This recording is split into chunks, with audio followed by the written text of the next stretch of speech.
Fala galera, estamos começando o primeiro Corujando. Eu sou o Márcio Filho. Eu sou Felipe Lima. Temos aqui também na edição Vinícius Duarte. Sejam todos bem-vindos ao Corujando. Hoje a gente tem o prazer de começar aqui na mesa com ele, que foi nosso professor, co-criador da Marcos Corujas. É um cara que é cliente e hoje é um amigo pessoal da gente, né? A sua frase de vida é: não vai dar tempo ser perfeito, só vai dar tempo ser inteiro. Ricardo Jolie, mais conhecido como Rick Jolie. Ah, que bonitinho.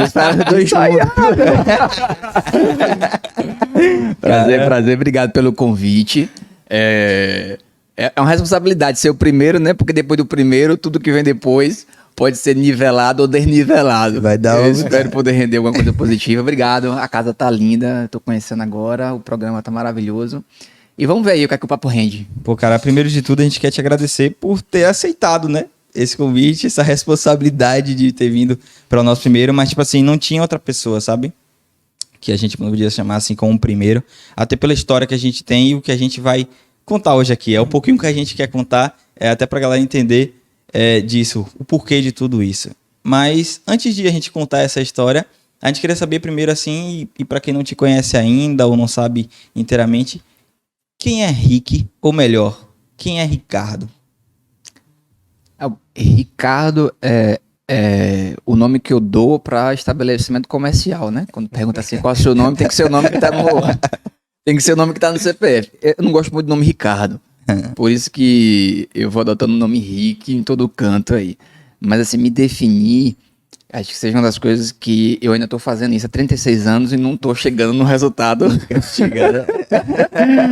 Não tô chegando no resultado perfeito. Mas eu tenho gostado de um certo momento da minha vida, que tem sido esse momento de agora, que é o momento onde, de fato, as palavras têm me encontrado, né? Então eu tenho gostado muito de pensar temas que, sobretudo, são temas recorrentes para a alma, né? E esses temas recorrentes para a alma, eles sempre se renovam e acho que a gente está num período que, enquanto sociedade, nos dá essa possibilidade de repensar uma série de coisas. Então, eu gosto de como tem sido a minha vida nesse momento, fluindo pelas palavras. Então, não sei, daqui a mais uma década, se aqui estiver, onde estarei, se nas palavras ou de volta a lugares onde já estive. Mas por agora é isso. Essa questão das palavras é engraçada porque as palavras tu tá se referindo a essa questão sua agora dos textos que você vem trazendo, né? E são textos profundamente teu. Como é isso? Como é essa questão como é que chegou nisso? Qual foi o caminho que chegou? Rick já tinha essa... Eu vou responder essa pergunta com um comentário que uma vez eu ouvi do professor Valdez Ludwig, que ele dizia o seguinte: se você nunca colocar a criança exposta a situações onde ela pode encontrar predisposições que já existem dentro dela, a gente talvez, nunca teríamos conhecido Mozart, se em algum momento da vida não tivessem apresentado um piano para Mozart. Tanto quanto a gente talvez nunca tivesse conhecido o Gustavo Kirsten se um dia uma bolinha não tivesse chegado para ele com uma raquete. Então, a escrita, ela me chegou por hábito, mas tem uma coisa interessante acerca da escrita que é muito recorrente se pensar que quem gosta de ler, gosta de escrever. Não necessariamente. Por exemplo, no meu período de ginásio, de escola, odiei ler, né? Eu não era da leitura, não gostava, e porque a gente tem que ler muita coisa que a gente não gosta. Então, não tem nada mais eficiente do que você matar o prazer pela leitura do que inculcar que alguém deve ler aquilo que ela detesta. Então, esse foi o modo como eu fui apresentado à leitura. Mas eu sempre tive o hábito de escrever pensamentos, escrever coisas. Engraçado, eu encontrei há uns 2 meses atrás um caderno de quando eu estava cursando... até então, naquela época, era no primeiro ano do 2º grau. Hoje eu não sei mais como é que tá trata a nomenclatura, mas era o primeiro ano do 2º grau. E aí o caderno era recheado de frases. Eu escrevo frase em tudo quanto era canto, na página. Tinha a página da matéria, aí o verso era branco, né? Aí fica um bocado de pensamento, assim, coisas ridículas que eu consigo, assim, não aceitar que eu escrevi, mas de fato era minha letra, foi eu. São coisas horríveis.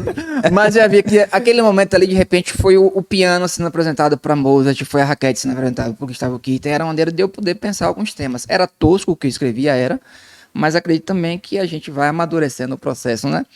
Como vocês, naquela época, a gente tinha uma Canon e uma Nikon, e filmar naquelas interjeições e limitações, e hoje poder ver esse aparato que a gente está tendo aqui no estúdio, mas naquele momento foi o que se tinha, e foi aquele momento, foi o tato para as percepções das coisas que foram surgindo. Eu lembro muito nesse início, né, que a gente parava ali, conversava, Henrique como professor, e a gente trocava ideia e você falava umas palavras que, tipo, talvez você, pelo hábito de falar, não percebia, mas a gente pegava aquilo ali, absorvia.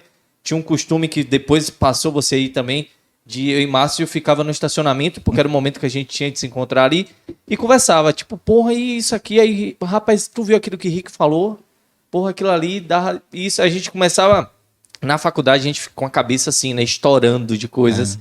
E era massa esse lance. Hoje, por exemplo, tem no Instagram lá, pô, às vezes acorda, tem uma frase, porra, verdade, isso aqui dá um gás pra você, né? Isso aqui te motiva, isso aqui dá um caminho. E são coisas que a gente partilha, né? Pensamentos assim que às vezes... E é uma coisa que acontecia na faculdade que era uma sacanagem, isso, na verdade. Mas, por um certo lado, ajudou muito a gente como profissional, que era o desafio, velho. Sim. Sabe, Rick sempre desafiou a gente na faculdade. Eu lembro das guerras dentro de sala, sabe? E você, não, isso aqui, vocês conseguem mais, não é só isso. Tem que pensar mais. Aquela frase clichê de pensar fora da caixa. Realmente isso era o desafio. Até aquele momento de que você que chegou pra gente e falou, cara, sai do trabalho. Pede demissão. E aí a gente ficou, caraca, como é que a gente faz isso? Sempre foi mais fácil pra mim aconselhar as pessoas a fazerem aquilo que eu não faço. Então, Hoje você fala isso. Ah, filha da mãe, velho. não, mas hoje eu vou falar coisas que eu não poderia falar em outros momentos pela função acadêmica que eu estava. Mas veja que coisa interessante você falando aí. E aí eu queria fazer uma brecha aqui. Ser professor sempre foi um sonho. Eu entrei na faculdade por causa disso, né? Eu lembro que no primeiro dia de aula, na UNEF antiga, ali quando funcionava no Colégio de Santo Antônio, era a aula de Soraya. Inclusive aqui um alô pra Soraya, maravilhosa, pessoa fenomenal. É incrível. Tudo que eu aprendi na publicidade, devo à instrução Até dela. um parênteses. um convite pra ela vir aqui, né? Aproveitando a Podcast Soraya, já. tá vendo isso aí? Por Convidada favor, pra vir, viu? faça parte. A gente tem que bater esse papo aqui. Sim. Soraya é uma bitrem de conhecimento publicitário, né? E eu lembro que ela fez aquilo que é habitual de todo professor no dia de aula, que é você colocar a turma para dizer seu nome, da cidade onde você veio. Por que você tá aqui? E eu fui o único naquela turma de 60 pessoas que queria ser professor. Sempre existe um infeliz na vida, sempre. Mas era aquilo que me brilhava o olho. Eu não entrei na docência querendo lucrar, eu queria entrar na docência para eliminar algo que eu tinha colocado como sonho, e foi um prazer imenso. Mas naquela época que a gente se conheceu, eu era um professor neófito. E como professor neófito, aliás, enquanto neófito em qualquer coisa, você quase sempre faz muito mais merdas do que grandes acertos. Mas mesmo nas merdas que ocorrem, é tudo feito com muita boa intuição, Né? e intenção. Sim. Então eu era movido por querer modificar as coisas. E o que a gente falava anteriormente de começar aqui o podcast é que era interessante como aqueles movimentos foram ocorrendo e não eram movimentos de um organismo do curso e nem de um organismo da faculdade. Era um organismo de um conteúdo de uma disciplina. De uma disciplina que decidiu não ser mais de mesa redonda, nem de seminário, nem de todo aquele repeteco de coisas que a gente estava habituado a fazer. E como aquilo ebuliu e fomentou até nas outras turmas que pudesse fazer aquilo. Sim. Eu não vou esquecer nunca algumas apresentações dessa turma. Eu lembro de uma que é Dagmar, não sei se está me ouvindo. Dagmar. Fechação. Desafiador também. Dagmar levou modelo, levou arara de roupa, levou maquiadora, fez um desfile, botou folhas e flores na todo mundo sala. assim, ó. E todo mundo curioso com o que era aquilo. Naquele dia apresentaram várias pessoas. Foi. Aquela paródia que Paloma, Stephanie nos apresentaram.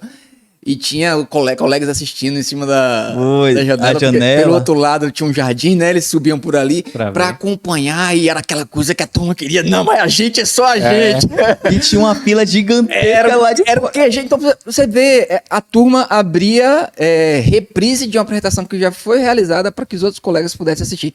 Então, a gostificação naquele período é imenso por talvez termos sido disruptivos, às vezes até sem saber a dimensão da palavra disrupção. E aquilo que você falava, aquele bate-papo que a gente tratava, de fato, eu vejo como cada papo daquilo que a gente tinha após as aulas eram os momentos onde, de fato, o andar da carreira de vocês foram sendo projetados. Porque cada conversa daquela você viu como uma germinação de uma semente que foi plantada e que veio a produzir isso que a gente está aqui hoje. Parabéns, né? Quem Tá poderia imaginar? Que bom que deu certo. Que bom que você só falou que poderia dar errado agora. Que vocês já saíram. Mas foram momentos muito bons. A gente às vezes senta aqui, né? Troca uma ideia, eu, Márcio e o Vini, sobre a turma que a gente passou. E ali foi muito legal, porque tinha muita gente talentosa e a gente criou essa forma de querer mostrar cada vez mais. E isso foi um reflexo para o que trouxe a gente para o mercado, né? Foi a gente perceber que mostrar mais era bom. Era isso que o mercado queria, é isso que estava esperando. E que talvez, Lima, seja o que às vezes falta nas faculdades, é parar com essa vaidade de fazer coisas em prol apenas do curso, em prol apenas Exato. da sigla da faculdade, porque o que está como mais importante nisso tudo é o conhecimento, que é imentário, e que precisa ser dado como um paladar degustativo melhor para aquele que é o aluno. Então, assim, oxalá pudéssemos ter novamente mais disciplinas fazendo trabalhos excepcionais por causa da disciplina e só da disciplina. Não é um congresso para encher a casa de uma faculdade, nem é um evento para encher o ego de A, B e C. É apenas um grupo de estudantes de 4, 5 pessoas que fazem um trabalho excepcionalmente incrível que muitas vezes um grupo de 70 não consegue realizar. Isso vem mostrar pra gente que empenho não é coisa que a gente aprende em livro. Empenho é coisa que a gente aprende na epiderme sendo gasta. A gente precisa da gente para aquilo acontecer. E eu queria fazer uma adenda aqui para lembrar uma conversa que eu tive ontem com um cidadão que eu conheci e ele me fez uma proposta, assim, tentadora. Sabe aquela proposta tentadora que você... Rapaz. Eu tô até agora tentando entender onde ele queria chegar com aquela proposta. A proposta era ridícula, mas assim, o exemplo, ele trouxe um exemplo que era o fantástico. Ele fez a pergunta: você sabe do que é necessário para fazer o X-Egg Bacon? E aí ele continuou a pergunta: o que é que a galinha tem que dar? E o que é que o porco tem que dar para o X-Egg Bacon ficar pronto? Eu falei: a galinha tem que dar o ovo. Ele: correto. E o porco? Eu falei: o porco tem que dar o bacon. Ele: isso, é mais que o bacon, o porco tem que dar a pele. Então, para esse negócio aqui, meu irmão, tem que dar a pele, tem que morrer. Eu tenho vontade de fazer como tiririca. E aí eu sério olhando pra ele, né, de máscara, assim, tá, tem que dar o bacon. E aí, tipo, o cara queria me fazer uma proposta de fazer 35 criações de cards. Cards, pra quem não sabe, são aqueles quadradinhos de imagem que vai pra Instagram ou pro WhatsApp. E ele queria fazer 35 criações daquela por um valor de R$500. Aí, tipo... eu falei, ó, eu vou ser franco contigo. Eu não sou a pessoa... Porque você precisa ter uma certa elegância pra... Então, assim, eu não sou a pessoa adequada para o teu negócio. Mas não vou te deixar no escuro. Eu vou te dar aqui ideias de como você pode conseguir pessoas assim. Sim. Né? Hoje, o meu valor de mercado, não vou me submeter a criar 35 negócios daquele por R$500. Mas o que eu fiquei pensativo após sair daquela conversa... é como, de fato, são as propostas hoje da vida. Sim. Você tem que, de fato, dar o bacon para produzir algo que o outro saboreará. E ele continuou na comparação e ele falou assim: porque eu não quero ninguém que entre comigo sendo a galinha, dando ovo. Porque eu vou dar o bacon. Então, Filósofo. o cara tem que dar o bacon também. Tá aí uma tatuagem boa. Aí não seria. Aí também eu pensei assim, bom, então eu não seria o X egg bacon, seria o X bacon bacon. Cara, louco, isso é interessante. Agora, eu vou te falar uma coisa. Sabe o que eu tava pensando? Eu não sei se tu lembra um dos eventos, que inclusive a tua trajetória do teu sonho de ser professor não parou só aí, né? Além disso, dentro da carreira acadêmica, você ainda chegou a ser coordenador do curso de publicidade e propaganda. Sim, fui coordenador do curso. Se existem situações na vida que você preferiria não fazer, eu jamais teria, de fato, aceitado. Mas era um momento, e como todo momento na vida que você não conhece por total, você abraça. Eu sempre entendi que existem alguns aprendizados que só serão aprendidos a partir do momento que você mergulha nele. Não tem como aprender a nadar se eu não entrar na piscina. Pronto. Não tem como aprender a ser coordenador se você não for coordenador. Então, o óbvio é isso daí. Mas eu, na coordenação, descobri que a minha função, meu talento, a minha gana, aquilo que eu consigo produzir, que o outro não consegue produzir, é sala de aula. Então, a sala de aula, de fato, é o meu tesão, é meu lugar, é meu altar, é meu pódio. A sala de aula, para mim, é como a pista era por cena, é como o palco é para Fernanda Montenegro. O que não dá é para pegar um talentoso de sala de aula e colocar com aspectos gestacionais. Eu não sou de gestão. A coordenação foi me apresentada em algum momento ali como gestão. Mas era mais do que relacionamento com pessoas. A coordenação de hoje, principalmente de faculdades privadas, é uma coordenação que precisa se protocolar de fato como um gestor, CEO do curso, e que tem que encher casa, tem que reter aluno, tem que inovar, tem que dar cargo de planilha. Você quer me destruir, você me apresenta um documento em Excel. Então a diretoria acadêmica envia documento de Excel a todo momento, e eu olhava aquilo e falei, pô, aquilo não sou eu, velho, sabe? Então, na coordenação eu fui percebendo que toda a minha potência de agir, né? Como diz o filósofo Spinoza, a minha potência de agir foi broxando porque eu fui sendo mais coordenador e não era o coordenador excepcional como desejavam que eu fosse, e nem era o coordenador que eu gostaria de ser, porque eu queria ser o coordenador daquilo que eu acredito, velho. Então, como não tinha como fazer a coisa da maneira como eu acredito, a coordenação foi sendo paquerada para voltar ao modo antigo, e também eu nunca briguei por cargo, para mim tanto faz. Eu detesto que me chame por títulos, eu não gosto quando eu encontro algum ex-aluno e me chama de professor, porque, tipo, fui na sala de aula, entendeu, velho? E, tipo, antes de ser professor, eu sou rico, então eu faço, assim, de tudo para que me chamem pelo meu nome, do que botar um prof ali. E às vezes era chato para mim, alguém entrava na sala, assim, que falava por respeito, ô coordenador, e privilégios, né? Em algum momento ali, alguém não tinha acesso, mas o coordenador tinha. Eu lembro até que quando eu fui para ser apresentado na instituição que eu fui coordenador, eu me sentei em umas 4 cadeiras atrás, eu não conhecia a filha do vice-presidente, e aí uma moça muito bonita se aproximou de mim, falou meu nome, você é rica. Eu falei assim, não, pode se sentar ali para os coordenadores. Eu falei, não, eu preciso estar aqui, não, ali para os coordenadores. Porque então, eu sempre tive dificuldades com locais que se selecionam para... Por quê? Porque eu sou professor e eu gosto de ter cheiro de aluno, entendeu? Tá no meio, né? É como a metáfora do pastor, né? Não pastor de igreja, pastor de ovelha. Tem que ter cheiro de ovelha. É como quem trabalha com panda, vai ter pelo de panda. Quem trabalha num pet shop, vai ter cheiro de cachorro no cara. Então eu preferia estar com o aluno. Então a coordenação me serviu para perceber aquilo que eu não sou. Eu não sou coordenador, mas eu sou um professor. Talvez não seja o professor ideal que vai te fazer se tornar um cara científico. Eu reconheço que não sou esse professor.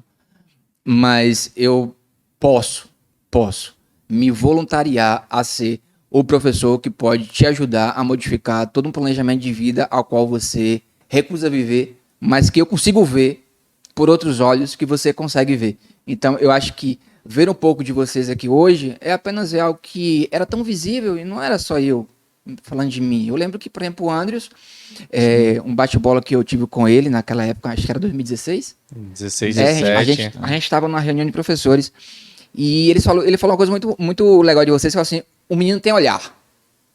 aquele menino tem olhar, né? Falando a você.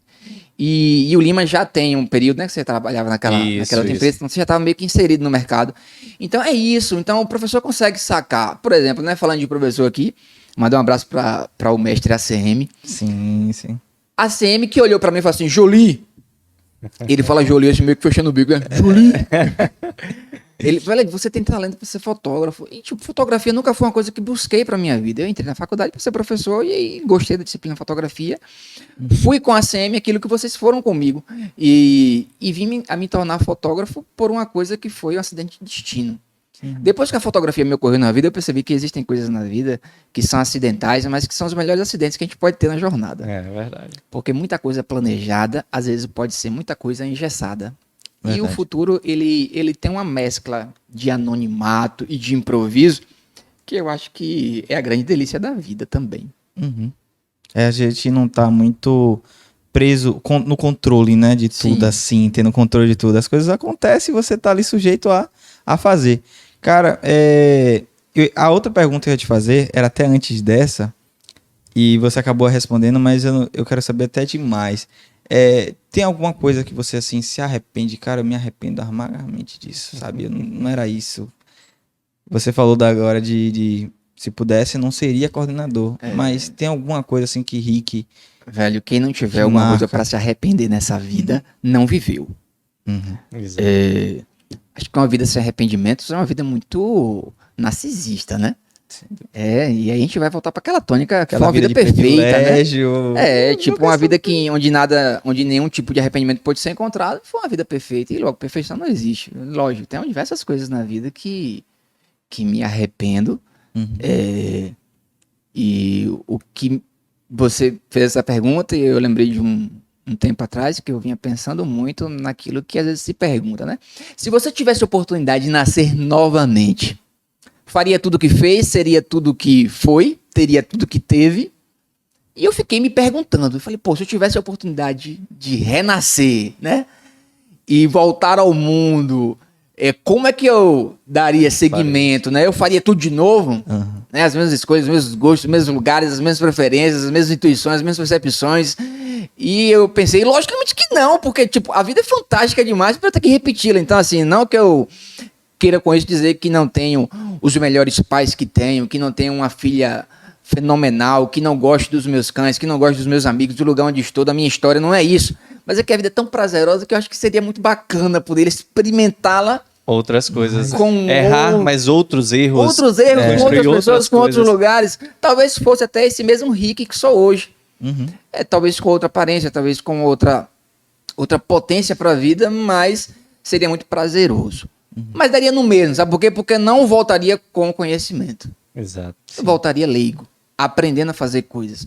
E a grande riqueza, talvez seja, assim que eu vou responder a tua pergunta, tenha sido não ter tido o conhecimento necessário para situações específicas que necessitavam de uma decisão madura.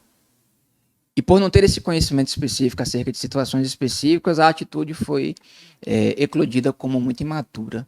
Então, sim, me arrependo de todas as minhas atitudes imaturas. E elas campeiam em todas as áreas da minha vida, né? Desde do meu ex-casamento, à minha família, aos trabalhos, aos amigos, a todos os lugares onde já me inseri e me insiro.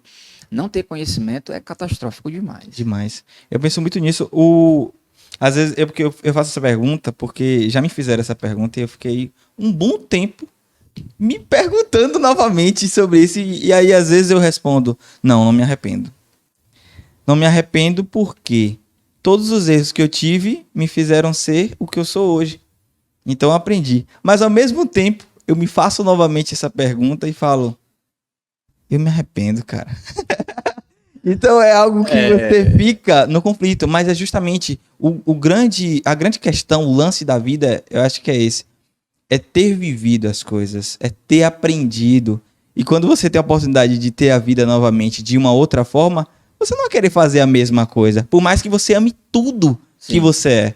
Mas você quer viver outras coisas. Eu acho ter que- outros caminhos. Acho que o lance de se arrepender é até pelo fato de, tipo, a gente vive numa vida social, então se a gente toma uma atitude, muito provavelmente tem alguém, alguma coisa ao redor, que uma atitude que você se arrepende pode interferir no outro. Sim. mas eu acho que todo erro leva a um caminho.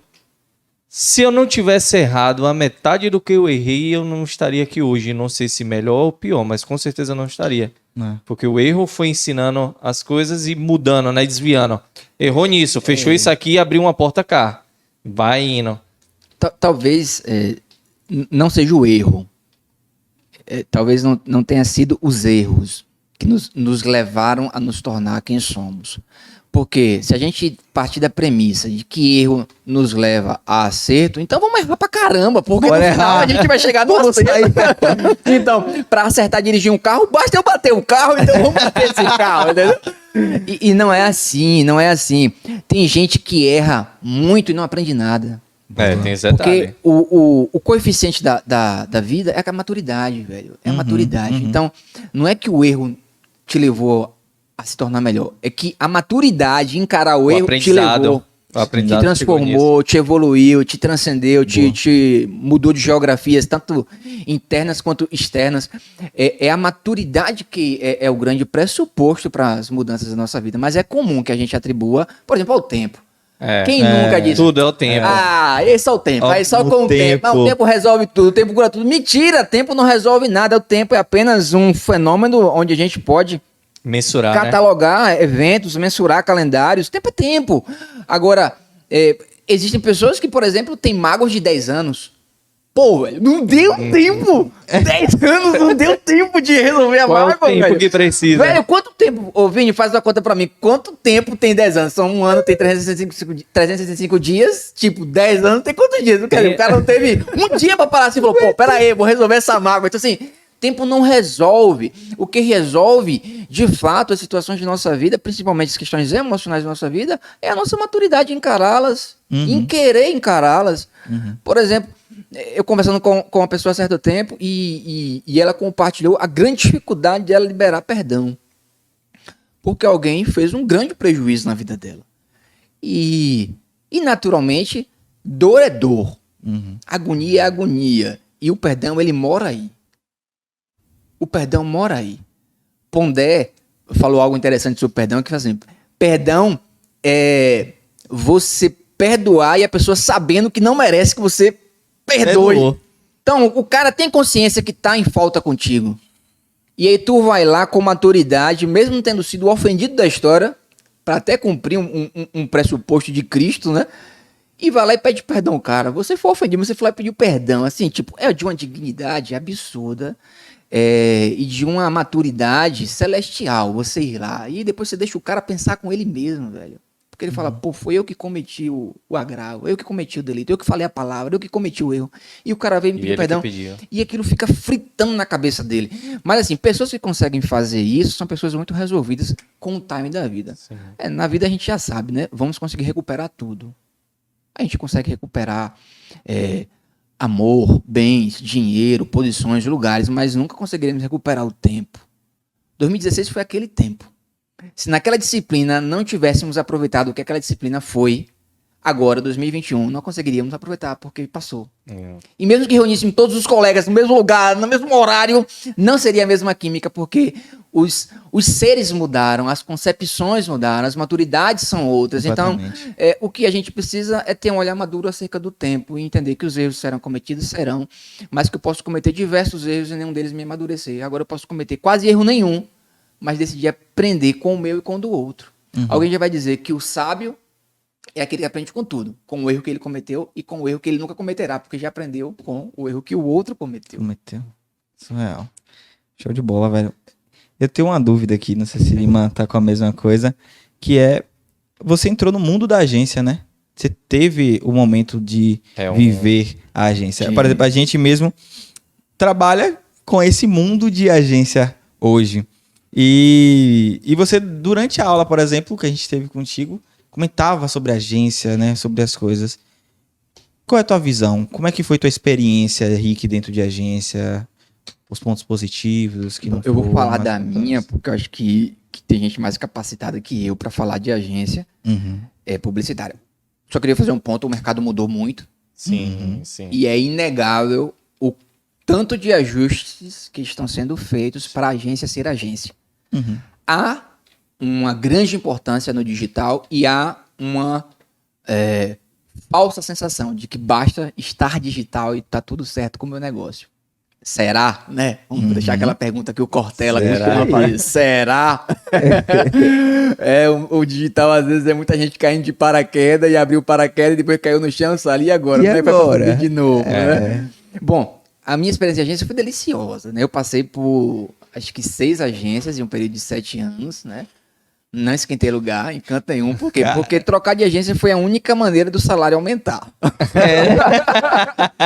Então, assim, eu tive sempre a concepção assim, eu não sou de uma agência, eu sou do mercado. Então, às vezes, alguém falava assim, Rick, eu só posso pagar R$100 a mais, já tô lá. Então, eu nunca entrei numa sala de um dos meus ex-patrões, fazia assim, recebi uma proposta, mas quero muito ficar aqui, e aí você tem como... Não, eu entrava e dizia assim, tô saindo, a agência tal me chamou, começo lá segunda-feira. Os cortes, meu pai ficava louco, eu chegava em casa e falava, pai, eu tô em outra agência. Você é louco! Mas, logicamente, meu pai é daquela geração, né? Meu pai trabalhou 11 anos em uma mesma empresa, tipo 11 anos, coisa que a nossa geração e a geração que tá chegando agora nunca vai. Mas aquele período de 7 agências ou 6 agências foi maravilhoso para compreender como são as nuances mesmo do mercado. Sim. A minha primeira agência aqui foi o laboratório que me gerou, foi a Formato. Eu tenho pela Formato um grande carinho, porque ali foi a minha incubadora. E sempre gosto de falar da pessoa de Soraya, porque Soraya teve aquilo que pouca gente consegue ter hoje no mercado, que é paciência mesmo, pra lidar com o estagiário. Mas estagiário é muito complicado, velho, porque é muito afobado, estagiário tem uma sensação de que pode dominar as coisas e não é. E assim, eu queria chegar na agência e encontrei com um cara muito fera, velho, que é Moisés.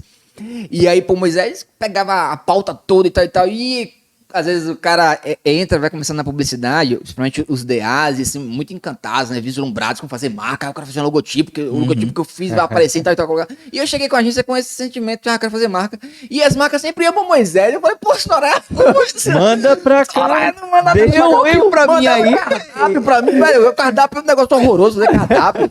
Foda, catálogo. E aí um dia rolou uma marca, velho. Agora, minha Mas foi, Tom me libertou. Foi o dia. E aí eu fiz a marca, e aí foi aquilo que eu não esperava, né? Eu criei quatro opções para uma mesma marca. Uhum. E a história pediu que eu defendesse cada uma das 4 opções. E aí tu olhou pra elas... E tipo, naquele momento, a minha relação com ela era que eu era o aluno dela, de noite, e de dia eu era o funcionário. E ali eu percebi como eu não podia fazer as coisas sem propósito.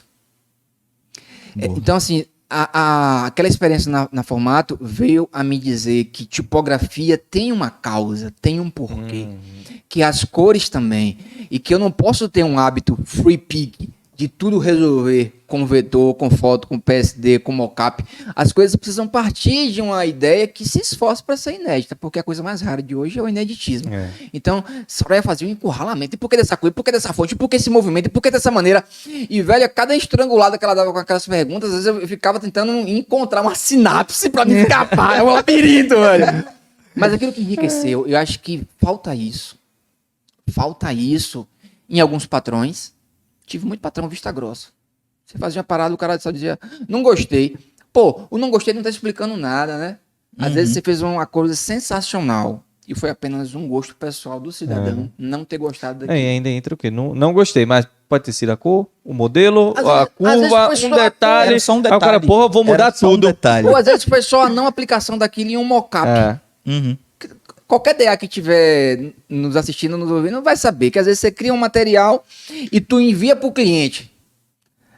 Preto no branco. Botou o logotipo no fundo preto, no fundo branco e tal, e enviou.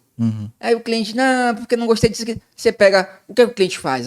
O cliente, ele tem uma frota de caminhão. Pronto, pega o logotipo dele e aplica numa frota de caminhão. Velho, na hora que ele vê o logotipo dele, um mockup de um bitrem, aí ele viu a marca acontecendo. Então, assim, facilita uma série de caminhos. Mas a minha experiência de agência valeu muito a pena com isso.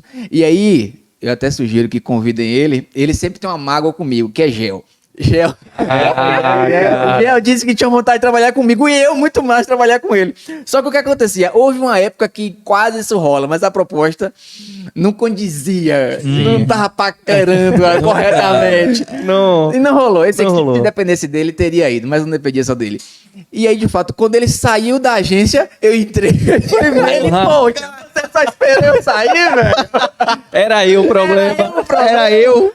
Mas eu queria demais trabalhar com Gel, porque, tipo assim, pra mim, Gel tem o tutano do que é o publicitário.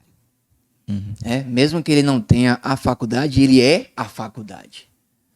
Porque tem muita gente com canudo que não chega a Não, 10% do que Gel é. E sem contar o capital humano que ele é. Sim. Né? Ele isso que tem eu ia uma falar. humanidade que é uma sala de aula, aquela humanidade dele. Vale super a pena conversar com o Gel. E eu queria muito, mas assim, não pude ter esse convívio com ele, mas tive um convívio com alguém que é muito próximo a ele, que vim conhecer esse cara na agência, que é um cara maravilhoso, que é Torres. Sim. O nome dele é Eric Torres. Eric Mas a gente conhece como Torres. Pô, Torres me abriu o caminho, velho, de fato, do que é ser um diretor de arte. Então, assim, foi na última agência que passei que a maturidade de ser diretor de arte ocorreu. Não foi nenhuma. As outras acho que foram todas construções.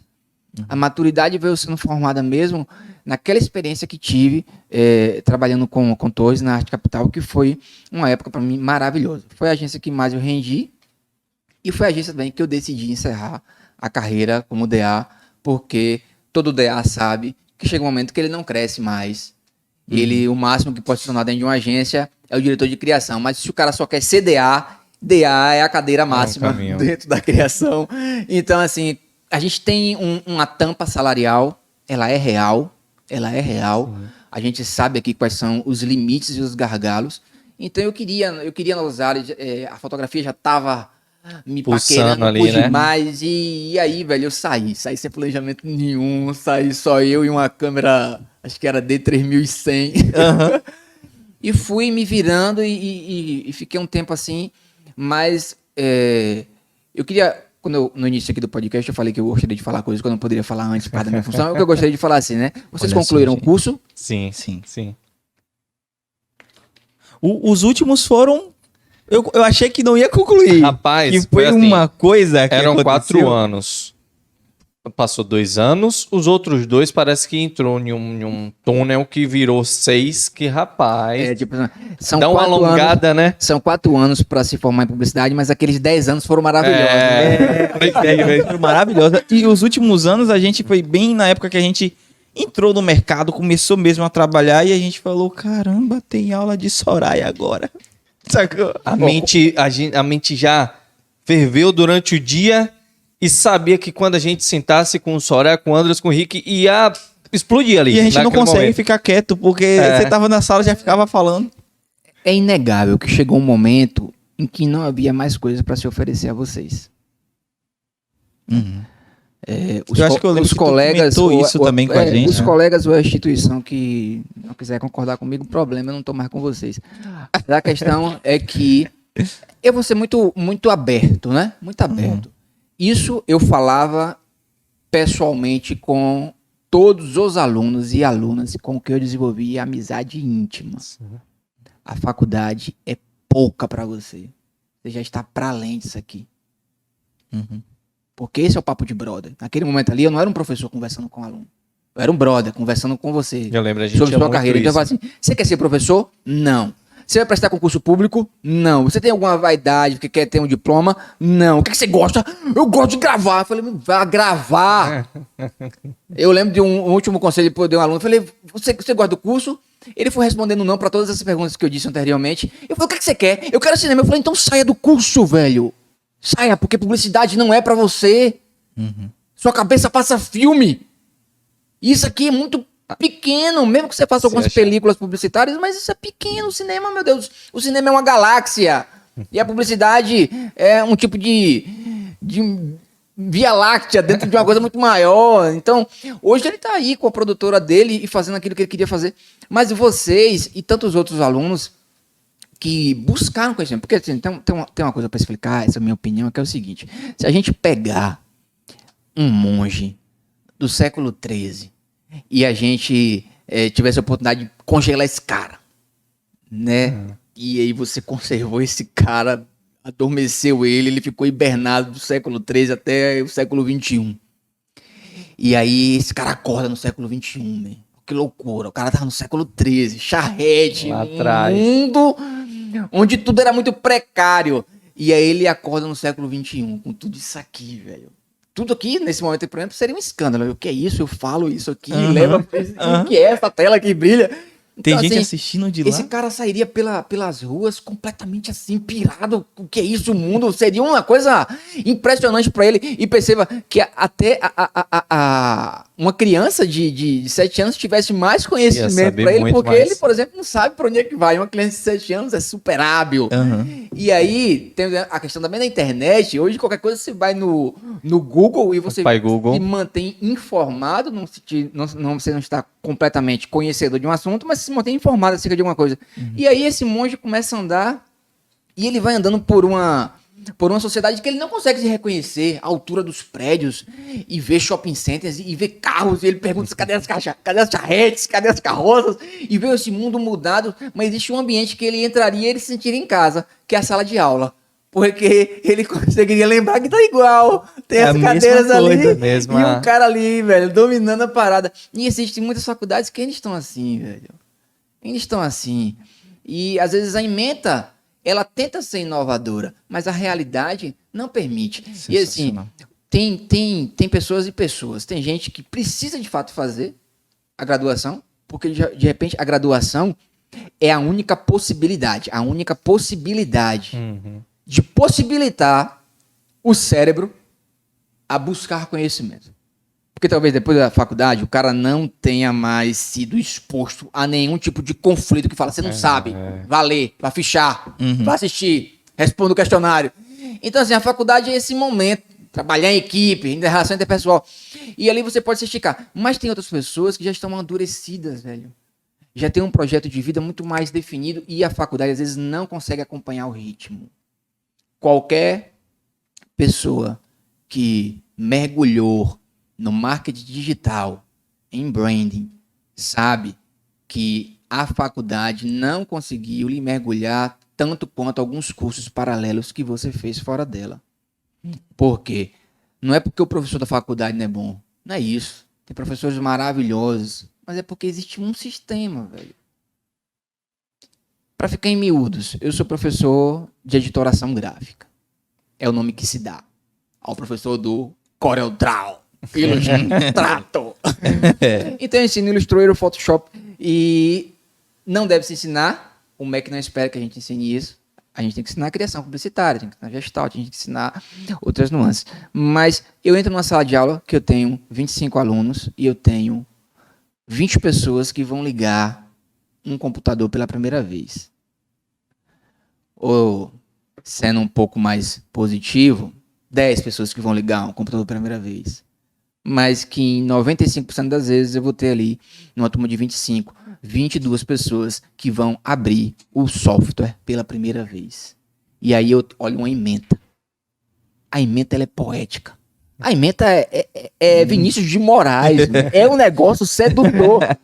Só que a prática, man, é música de povão. Eu tenho que fazer acontecer.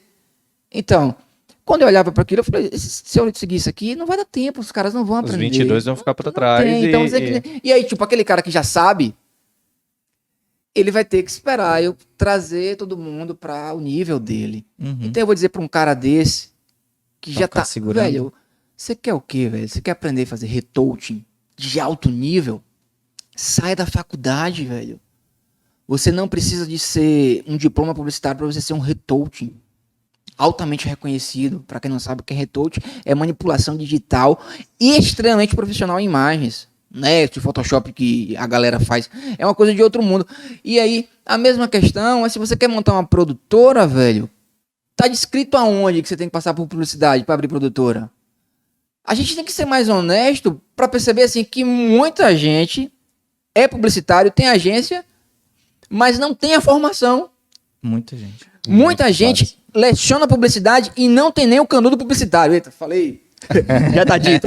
Não tem, mas tá lá. E não é um profissional ruim. É um excelente profissional, porque a nossa profissão permite isso, saca? Então, assim, eu vou chegar pra um cara que eu vejo extremamente uma mente plástica, dá pra moldar ela rapidamente. Esse cara consegue aprender rápido. Eu falei, velho, 4 anos aqui vai atrasar.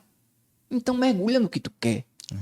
Agora, se você quer ser professor, se você quer prestar um concurso, se você quer ter um diploma, faça a faculdade. Agora entenda, a graduação em publicidade e propaganda, ou qualquer graduação, não é uma garantia, em nenhuma hipótese, de uma vida estável.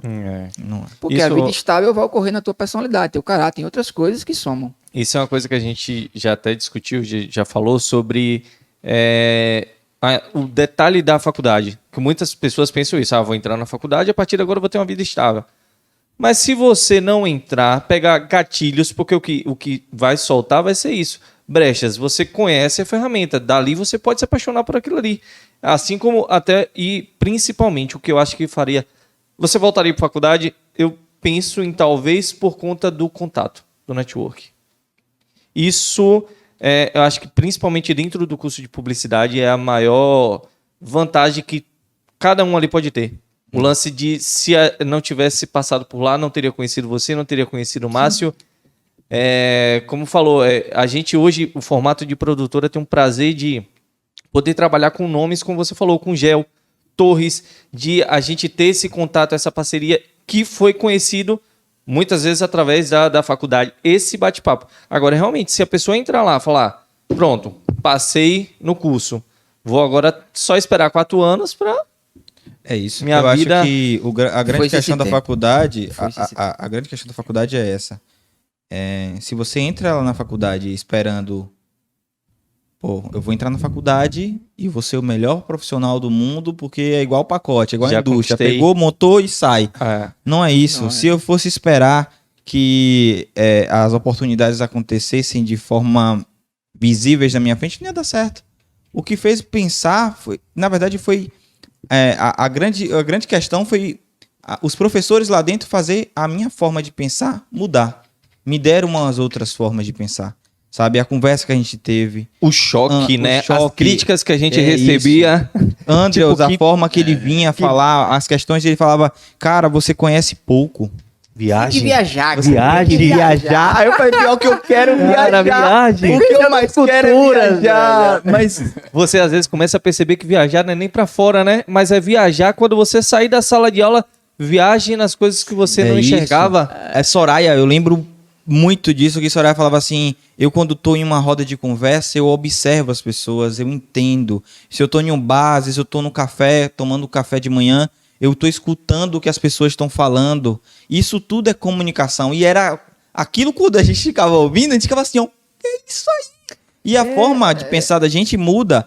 Por isso que quando os Corujas apareceu e a nossa forma de crescer junto disso, foram tudo que a gente foi desafiado, as críticas que a gente levou, os empurrões que a gente levou, não, isso aqui não é assim. O desafio, eu lembro muito da tua aula, uma das aulas que a gente fez, Luthier. A gente fez Luthier e tal, a gente fez um vídeo com o Giovana. Rapaz, tá foda esse trabalho. Rick pegou assim a parte do mocap e viu a caneta, maldita caneta. Vocês me fazem um vídeo incrível desse, cara. Vocês trazem tudo impecável. Assim, o nome, Luthier, e o conceito que traz, e a caneta, você me traz essa caneta com a marquinha. Essa caneta aqui. Então, aí realmente, para algumas pessoas que não absorvem, faz assim... Leva pro pessoal. Porra, que professor chato. Uma caneta mas só. Mas realmente, quando você leva para consideração, e isso é na nossa vida hoje, a forma de pensar. Quando a gente vai pensar no podcast Corujando, a gente fica pensando, não, mas isso não, lembra da caneta? Quer ver uma coisa, um exemplo claro, o que veio depois. Depois a gente voltou a se encontrar em outra turma, saiu um trabalho, a gente não pode dar o vacilo da caneta, não. Não pode isso. E agora a gente ficou com as meninas, e aí a gente sentava, discutia. Foi o Caldu, que foi que a gente lá no final acabou trazendo, que é um trabalho de faculdade que a gente é super apaixonado. A gente tem aqui a coleção completa, as 2 coleções, que eu acho que o que fez a excelência daquele trabalho foi as críticas que a gente ouviu um ano atrás. Sabe, aí... a gente ouviu e, corrigir. É o lance do erro, do arrependimento e saber maturidade, né? E eu concordo, isso é uma discussão que você abriu aqui muito boa, que a gente vai trazer para o podcast mais vezes, que é sobre isso. As grandes mudanças. O podcast da gente é para trazer coisas que estão acontecendo agora, que para algumas pessoas são tabus de falar, de ter medo de falar, como, por exemplo, a agência está mudando. As produtoras estão mudando. A faculdade não muda? A faculdade está mudando. A forma de estudar, as pessoas. O próprio aluno, o próprio pensamento, né? Do aluno. Como você vê muitos alunos fazem assim, cara, em vez de eu investir 4 anos na faculdade, eu prefiro investir 1 ano no curso bom, aprender aquilo que eu quero aprender e pronto. O tempo de erro é curto. Porque se em 1 ano eu me arrependi de fazer, sei lá, retouch, eu posso mudar rapidamente para outra coisa no próximo ano ou até menos que isso, sabe? E é isso que a gente vai trazer aqui no Corujando, que é massa para conversar, porque a gente vai trazer coordenadores também de curso. A gente vai trazer e queremos trazer donos de faculdade para entender quais são as mudanças que estão pensando, quais são os próximos passos que vai ser dado, a gente passou por uma geração que foi essa, né, que falou de turmas, tanto a nossa, a turma anterior também que puxou muita coisa. Teve uma turma que veio logo em seguida, que tem vários colegas que hoje estão no mercado aí, que começaram a fazer coisas que a gente começa a perceber que, porra, dá para ir além. Então, aí a gente fica imaginando, tá, se ditou um ritmo, esse ritmo agora tem que subir. Para esse ritmo subir tem que ser tudo, né? Tem que ser todos os lados, o formato. Como a gente fala, a publicidade de... Quando a gente começou o curso, falava sobre uma coisa que se fosse, pegasse aquela aula e colocasse hoje, não ia servir para nada. Né? Faltou um F5 diário. Eu não quero pontuar aqui porque eu não sou coordenador e nem dono de IES.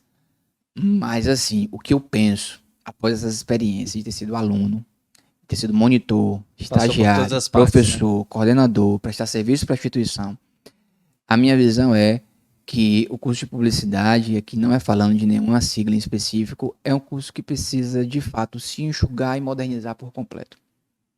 Enxugar porque tem coisas que não precisam ser inseridas no curso. Não precisam mesmo. E modernizar porque ele precisa se revitalizar, não mais como era antes. Vamos caducar uma turma e aí a gente vê... Não. Às vezes você precisa revisar uma coisa que naquele semestre não faz mais sentido. Exato. A gente, só pra gente refrescar a memória, 2016, né? Uhum. Isso. A gente tá vivendo uma época ali que o Instagram tava... Era Facebook naquela época. Né? E aí, velho? Então, ainda... você percebeu como tudo... Parece que o Instagram tá aqui com a gente desde 90, né? E não é. Então, é apenas um modo de pensar o curso. Para polemizar, eu não faria publicidade e propaganda. De jeito nenhum eu faria esse curso. Eu seria professor de uma outra coisa, porque eu já seria publicitário independente disso. Porque eu já tinha a arte e a percepção comigo e eu já me empurrava para coisas que eu vi pouca gente, às vezes, fazer, né? Eu pegava naquela época CD. Eu pegava um CD, desmontava um CD e eu criava o cartaz divulgando aquele CD e eu refazia todo o encarte do CD, imprimia no HP, colando folha. Ali. Era o meu... E eu ficava vendo como é que o cara criava estampa de camisa, eu ficava vendo como é que o cara criava... E eu ia... Depois eu vim conhecer o curso, mas eu já criava muita coisa. Era aquele buliçoso. Uhum. E esse despertamento, logicamente, se eu me alinho a alguém que tem uma maturidade melhor no software, eu consigo avançar muito mais. Pelo amor de Deus, a gente tem aqui em feira, se eu não me engano, são 2 irmãos, e esses caras têm uma mente brilhante, velho, para comunicação visual. E esses caras não passaram pela faculdade. Então a gente precisa ter a humildade de reconhecer que fará sucesso e terá fama muita gente que não passou pela faculdade. Porque se a gente bater o martelo dizendo a garantia de sucesso na vida é faculdade, seremos mentirosos e teremos que explicar uma série de pessoas que estão brilhando no mercado e nunca passaram. Pelo amor de Deus, Duda Mendonça, eu vou falar o que de Duda, então? Olha o legado que esse cara construiu. Então, existe o talento, velho. Mas se você não tem o talento, faça. Aí tem que fazer. Saca? Porque talentos e talentos. Tem gente que tem o talento e tem gente que tá lento.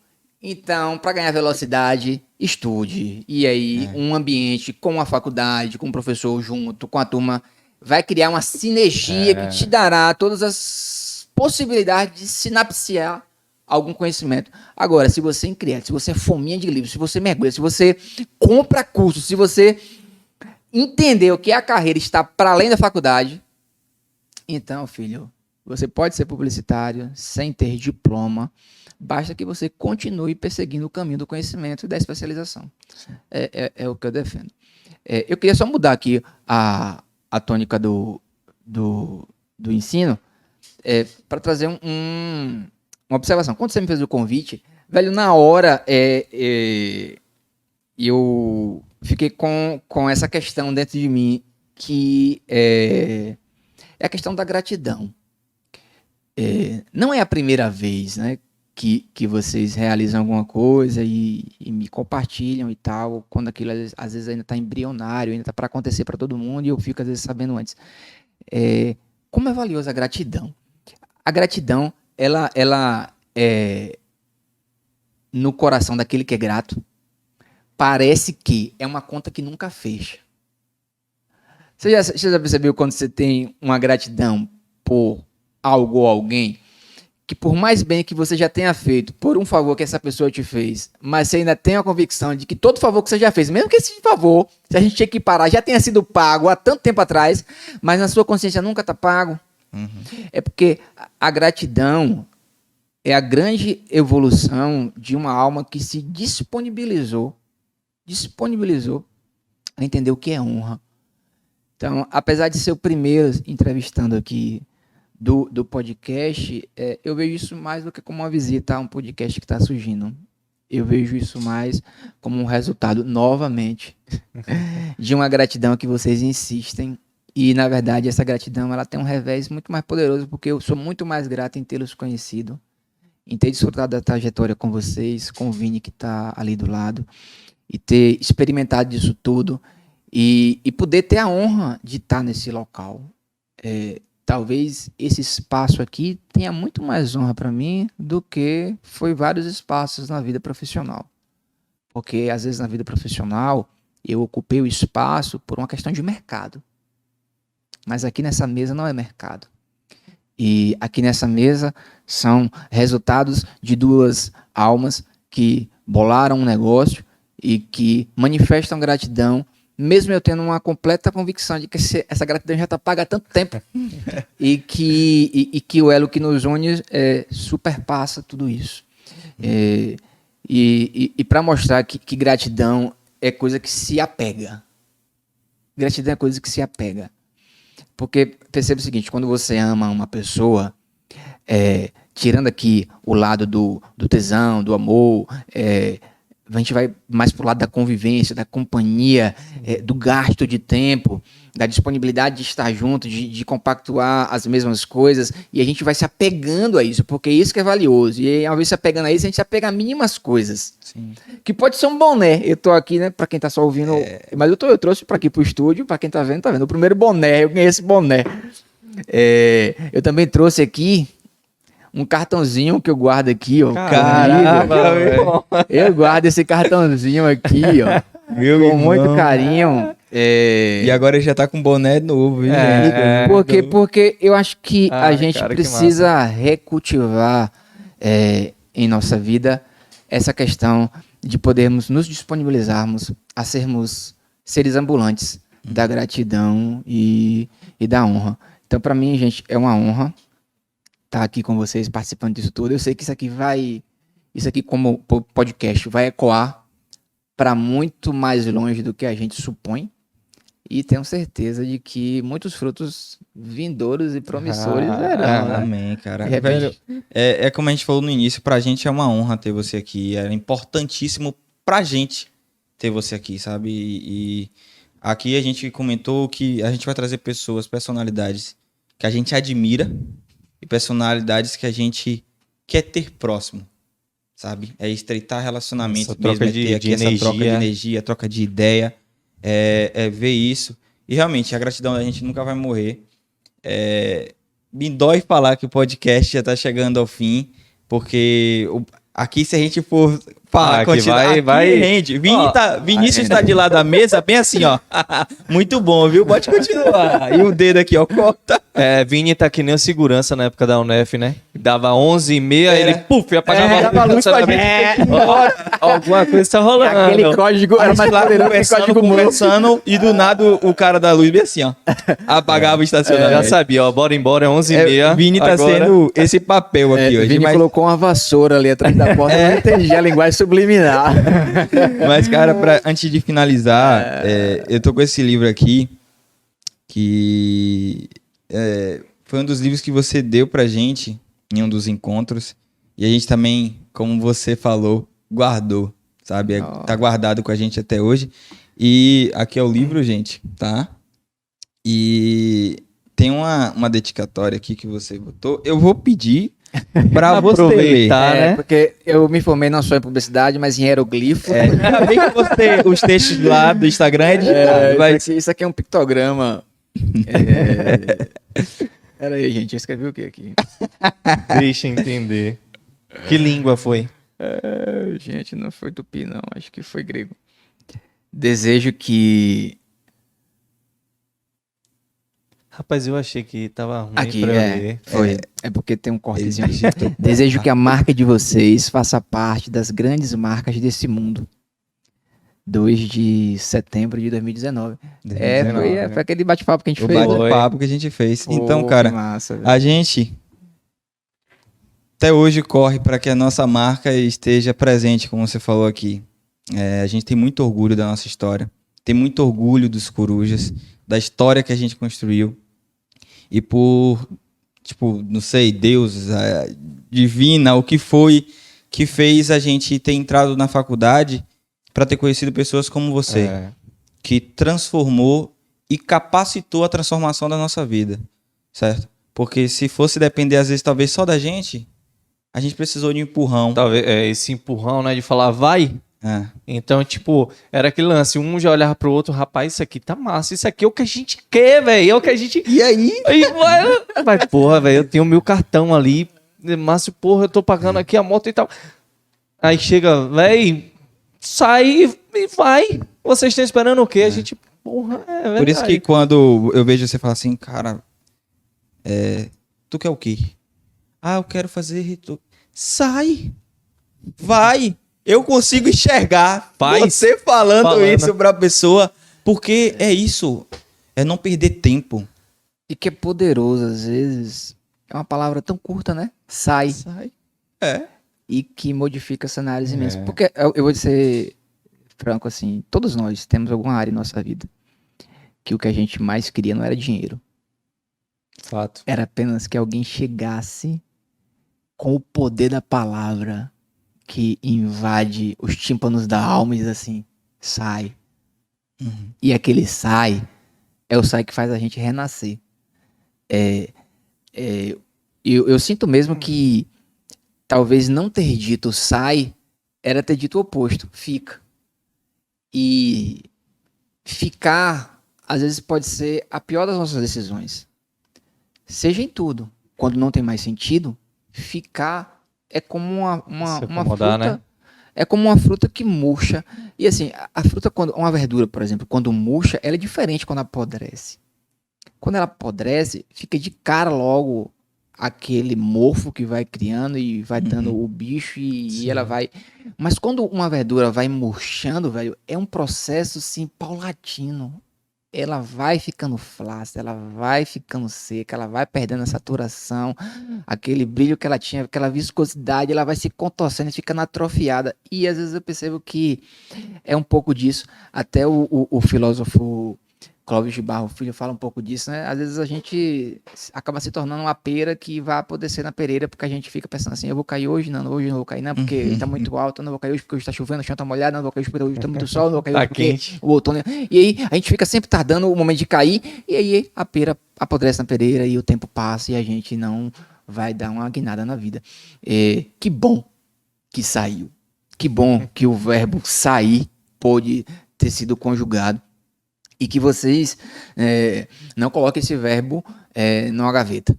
Que ele possa sempre estar muito ao alcance, porque mais do que nunca, nesse mundo louco que a gente está vivendo, a gente precisa ter um discernimento muito hábil de sair no momento mais propício e de ficar no momento mais inevitável. E o que vai nos dizer qual a hora de aplicar cada um desses verbos, ficar ou sair, vai ser a maturidade, de fato. Porque quanto menos maduros formos, mais vamos atrapalhar o tempo do fica e o tempo do sai. E vai embolar. A imaturidade tem essa capacidade de te fazer ficar onde era pra sair e te fazer sair onde era pra ficar. Por isso que tem tanta gente desencontrada em diversas coisas da vida, né? É verdade. Seja no amor, seja na profissão, seja na vida social e profissional, porque não consegue de fato sair. Eu lembro que na última agência que eu tava, o dono dela tinha colocado uma consultora. Nunca vou esquecer Tereza. Tereza chegou na agência e todo mundo, rapaz, tu vai conversar o quê? Todo mundo queria saber o que cada um ia conversar com Tereza. E eu ansioso. Falei, Tereza, vai ser o meu momento de desabafar.